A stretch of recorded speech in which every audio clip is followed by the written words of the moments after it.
Hello, welcome to another tonal landscape oil painting demonstration. This is your painter in residence, M. Francis McCarthy. And the painting I'm bringing you today is called Stormy Dawn. I painted this, I started it, I'll give you the whole story, but I started it quite a while back, I think August. But I finished it yesterday. And over a period of a couple of days there, I worked on it. Did the sky, and then came in yesterday and finished the bottom bit. So, yeah, you maybe noticed the drawing portion isn't here. It went very quickly though, and it was something I had put together side by side with a student, and with the intention of doing the painting alongside of her. I also painted this quite a bit larger, and that's in my studio as well. Um, yeah, well, she didn't end up going any further, so the the underpainting just sat there for a while. But I had a pretty positive response to the big one, except they were these tourists were like they were saying, "Oh, you got a smaller version?" I says, "Well, I do, but I haven't finished it yet." So yesterday we finished it, and we're presenting it to you as, I don't know, this probably won't be the last video of 2024, but certainly the last video before, well, I'm not even sure if it'll be the last video before Christmas. Probably not.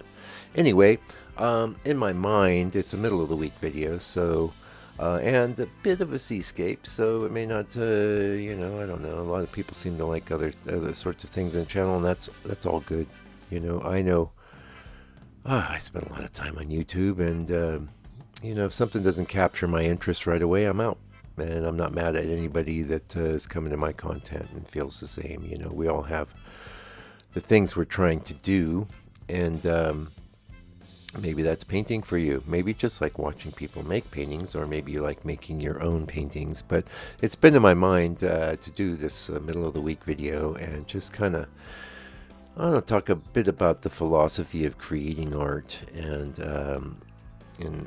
just some ideas I have kind of floating around about it. So I will say we're working, just to get technical stuff out of the way, we're working on a gray underpainting, and many times I'll favor that instead of my usual warm, earthy tones. That wouldn't suit this sort of subject very well because there's so many cool blues in it. I started out this painting with my usual phthalo, but I added some cobalt. I have to say, I didn't get much out of the cobalt. It's very expensive pigment, very beautiful too, but yeah, and it's not actually similar to phthalo, but I can do just about everything I need with phthalo. Phthalo's so intense and transparent that I can, of course, you don't really see its true nature until you add white, and then from there you can tint it various different ways. Yeah. Um, so, the philosophy of painting. Well, my idea about painting is that when I was a young man, I was into, things like Frank Frazetta, science fiction covers. In fact, that's kind of what I wanted to do. But I was also into comics, and as far as comics goes, I was really more into finishing than the actual storytelling aspects, although certainly enjoyed drawing and did a lot of different types of drawing too. Getting into like philosophy of art, though, my feeling is that some of us feel impelled to create art, and it gives our lives meaning. Does art have intrinsic meaning? I don't think so. In my opinion, no.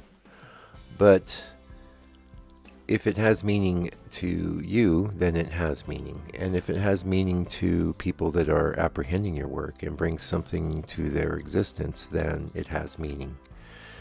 And this is true of pretty much anything. It could even be true of sports and sporting events and things like that. I'm not really into sports at all, as I'm sure you could imagine, but for some people they have intense meaning, and the drama, the unfolding, gives their life meaning. And so maybe what you're getting is that the important thing isn't so much what you do as seeking meaning and doing something. I don't believe that the universe put us here to do nothing other than indulge in one hedonistic appetite after the next. That said, I'm certainly uh, a bit hedonistic myself. I enjoy all the good things in life, many of which I've had to curtail because I enjoyed them too much. And at the end of the day, if you really examine it, well, let's just talk about painting since this is a painting channel and we are watching a painting come together here.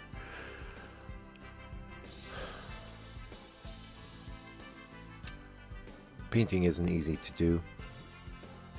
It's a lot more involved than just drawing. You have, of course, like drawing, you have composition, and composition is the toughest aspect of painting, I believe. But unlike drawing, you have this color component, and the color is what helps to really convey emotion. Now, you can convey emotion, obviously, just with drawing and value in black and white, um, a whole range of emotions, but all of that goes to the power of 11 once you bring in the color. And the color is going to be like plucking the strings of your emotional guitar, so to speak. Now, in my last video, I talked a bit about color, and I'm not going to get into that stuff today, but that is obviously the fundamental difference between drawing and painting, in my view, is color. You have also the tool that's being used to what's this, the book? Okay, we'll pick it up right after the book. I shipped a couple books out this week, and I just got a new order in. I got myself an ISBN number now. Don't know what I'm going to do with it, but so gratifying. I'm so glad that I rolled out the book the way I have. I had really a dream, and still do. I would love an actual publisher like a Doubleday or someone like that to publish my book. I just picked up some old books at the thrift shop, and that used to be a very common occurrence. You be a painter and you write a book, and then someone would publish it. But I basically been self-publishing, and not in the electronic way, just as a physical book. It's $60 US, and I'm happy to get it to you anywhere on the planet. And I have plenty now. I just got my new order in. Anyway, the impetus, though, say maybe like I know some people, they don't want to paint, they just want to draw, and that was me for the whole first part of my life. And I wouldn't say that I was ever that motivated by subject. As an artist, I was always more motivated by trying to render things, trying to get things a certain way, and the feeling that the art has was always a byproduct of that. So you can have all sorts of different intentions. At the end of the day, the absolutely critical thing is to do something. Now, if you want to do something that you think is going to be especially great or moving, a lot of times you can't just accomplish it by wanting that. Unfortunately, life doesn't work that way. You have to struggle. And by struggle, I don't mean struggle in the negative meaning of the word. I mean struggle in the positive sense of the word. And that's why I often say on this channel, the struggle is real. You have to struggle. You have to fail in your attempts to convey certain sorts of effects or scenes or the whole gamut, get certain colors across, get certain shapes and feelings across. There's a lot of failure involved, and for that reason, it's our first thing in the morning. Trust me, I haven't been drinking. Well, I don't drink anyway, but for that reason, you've got to. It's great to have the intention, but it's not just intention. It's intention plus effort, consistent effort, and there's my bald old head. Consistent effort applied on a regular basis is just about the only thing that produces real results in this world. And like I said, there's nothing intrinsically meaningful about painting per se, but one of the things about painting that seems to make it more meaningful is that painters produce artifacts called paintings. And unlike, say, the folks working in the digital realm, which is quite ephemeral. I was there for a long time. Yes, you can print it out. Yes, you can sell the print. And the print is a real thing.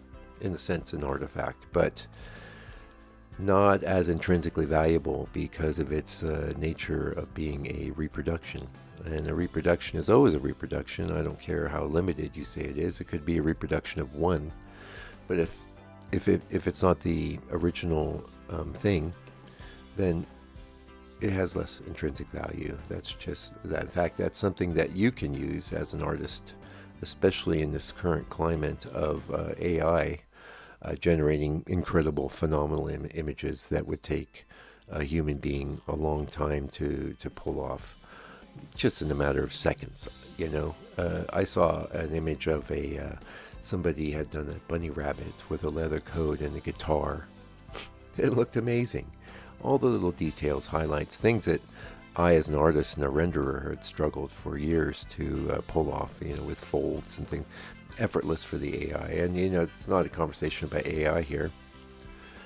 It's a conversation about art and meaning. So when I create a painting like I've just created here, it is one of a kind. You can take a picture. This is, in a sense, a reproduction of it right now. You're seeing it come together, in video form.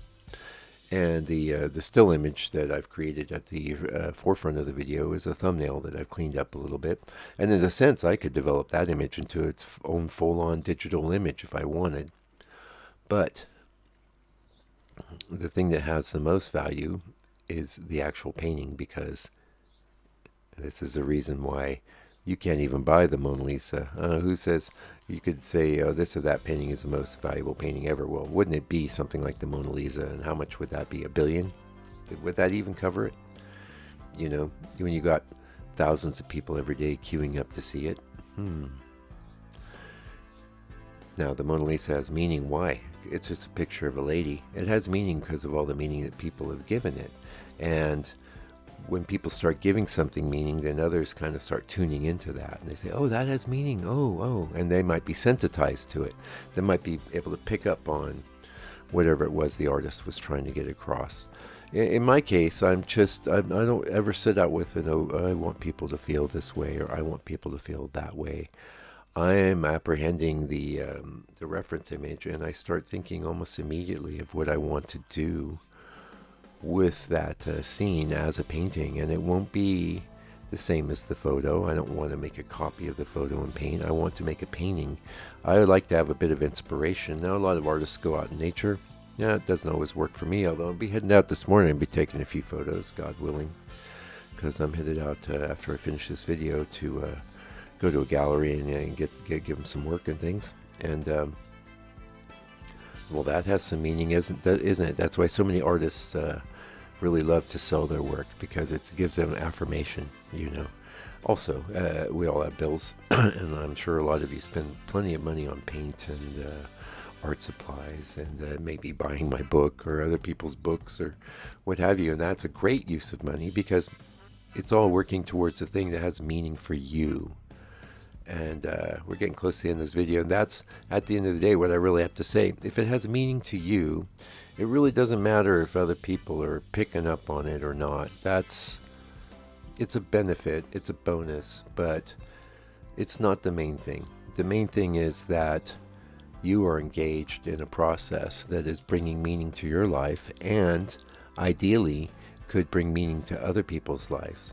And in my view, human beings are meaning-generating machines. All of us. Even the guy that just likes to sit there and watch the game, he's searching for meaning. He doesn't realize it, maybe. But that the struggle of the dedicated athletes that have, dedicated their lives to the sport, it's bringing meaning to the whole operation. And he's feeding into that, and he's feeding it back to them. And the same thing happens with art. And it's wonderful. Oh, by the way, just a little technical issue there. So when I did this larger, I had a lot of problems with glares and reflections. One thing you got to watch out for in the skies is if you have strokes going the wrong direction, the light hits it and it looks like something you meant to be very light and bright. So using that big wide brush like I did, that's just a way of softening some of those strokes, and it worked pretty good. Anyway, thank you for joining me today. I hope you're having a wonderful and awesome holiday season. We're into summer over here, and it's very nice. I'm enjoying it. The rest of you, of course, having hopefully a nice winter and a nice Christmas. Until they come back with another video for your edification, hopefully for your edification and enjoyment. Do me a favor, do me a solid. Take good care of yourself, your family, all your loved ones. Stay out of trouble. God bless you and your family, and fight the power.